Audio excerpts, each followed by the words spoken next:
Hello friends, welcome to Creative Medicine. In this lecture, we will learn about. Hello friends, let us now learn some important points about monomeric insulin.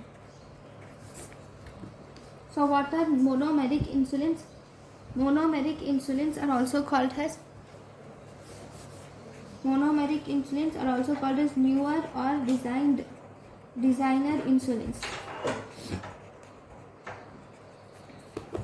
These are the insulins which are mainly produced by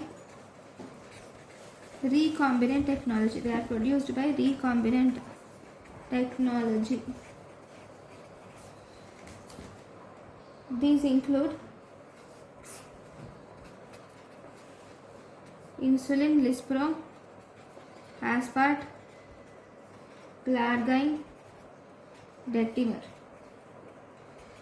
Thank you for watching. Thank you and thank you for watching.